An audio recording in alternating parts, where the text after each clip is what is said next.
So I'm going to invite you to, as I go through the 10 areas of the Wellculator, I'm going to ask you to score yourself. And what you're going to do is give yourself 1 point if you answer yes. I do that most of the time. So most of the time means 80% of the time. So 5 days out of 7 or most of the time. That's a yes. And if you don't, it's a no.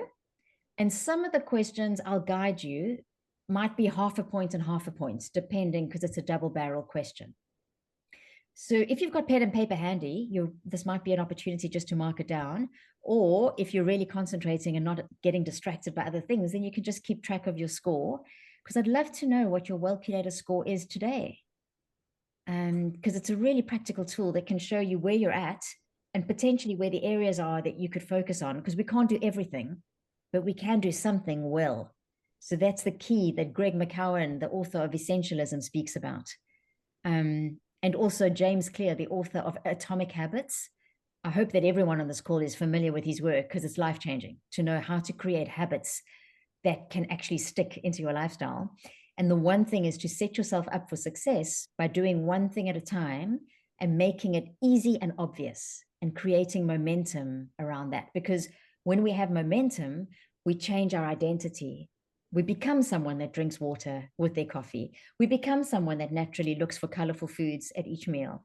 We become someone that doesn't look at their phone for the first half an hour of being awake. And that's how you really become and embody well-being. So the first point on the Wellculator, are you a strategic refueler? So have you got a strategy that you put into place most of the time that helps to manage your energy? So this is about how you eat.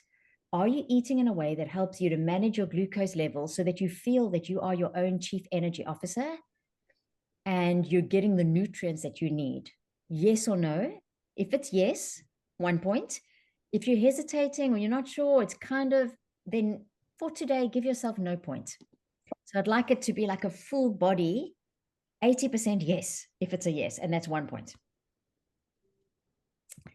The second question is specifically around, are you eating like an artist? So do you eat enough colorful foods? And enough, by the way, is about, I'm going to put this in the chat, 8 to 10 servings of these foods per day. And a serving is about a fistful. If you were measuring all the fruits and vegetables and salads, we need about 400 grams a day based on the longevity studies to be healthy and well. So if that's a yes, and you're supporting your gut health in that way, another point. If it's a no, or I'm not sure, then no point for now. The third point on the Wellculator, let's just focus on, do you have a mindful lunch? So on most days of the week, especially when you're working, do you stop for 20 minutes? Because that's about how long it takes for your stomach to stretch and release pepsin that goes up to your appetite center in your brain and says, thanks, I've had enough to eat. So are you taking a 15 to 20-minute lunch away from your desk on most days of the week? If it's a yes, give yourself another point or a point. And if it's no, I don't really do that, I end up having snack accidents and I miss meals, then no point. Number 4, do you hydrate enough? So are you drinking enough water? Let's just focus on hydration. Enough is 1 glass. A glass is 250 mils per 10 kilograms that you weigh. I'm going to pop that into the chat. So are you having enough? And water can also be herbal teas. So if it's caffeine-free, sugar-free, alcohol-free, it's probably hydrating you. If it's fruit juice and regular coffees and teas, then it's not hydrating you. Number 5, do you check your health numbers? So in business, we know our business numbers strategically often a lot. We understand exactly where we are in terms of profits and margins and things, but are you checking your health numbers? And as a minimum, you should be looking at blood pressure, blood sugar, and cholesterol.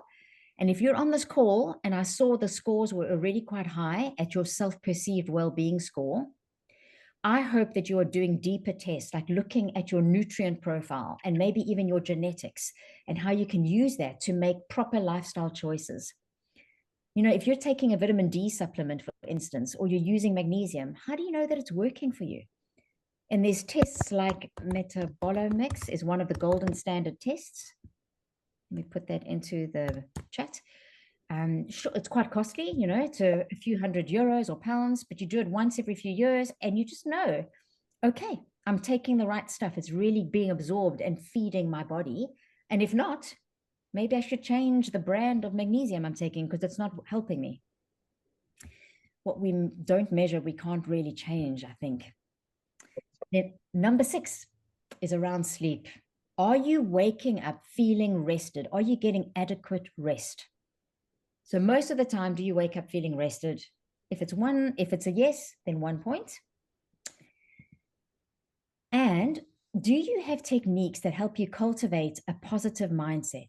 So on a daily basis, even if this is just for a few minutes, do you practice gratitude? Maybe you do journaling. Maybe you spend time in prayer. Maybe you go out into nature.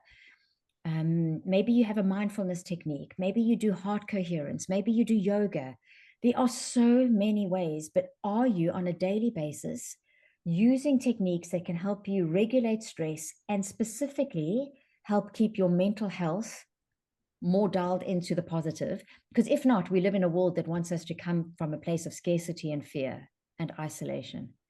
And I think now more than ever, even if you're like me, naturally positive, I work at staying positive. Otherwise, it can be very easy to get pulled into despair. And as leaders, we need to be able to role model that. The next 2 are around movement.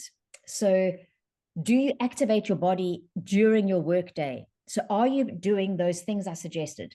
Looking away from your screen, stretching every hour, taking a 20-minute lunch break, like practicing sitting and standing, walking meetings. So are you looking at your posture? Well, right now, how is your posture? How is your breath? Are you using these techniques to help you manage your state while you work? And are you doing about half an hour, so 30 minutes of exercise on average on most days of the week? That's what the World Health Organization says we need. And the older we get, the more important that that exercise includes not just cardio, but also weight-bearing exercise. So either, you know, through like CrossFit style training, using your body weight or actual weights, really important to sustain bone mass and lean muscle mass. And then the last point on the Wellculator is the one that we started with, because I asked you to become aware of your breath to help you regulate your response to stress. So are you aware of when you're in the stress response, and do you have techniques that you can use to regulate it? Things like breathing, posture, those are very powerful techniques. And I'm curious, as we really quickly skim through the Wellculator, if you're happy to share in the chat, what is your Wellculator score today? What is your Wellculator score out of 10?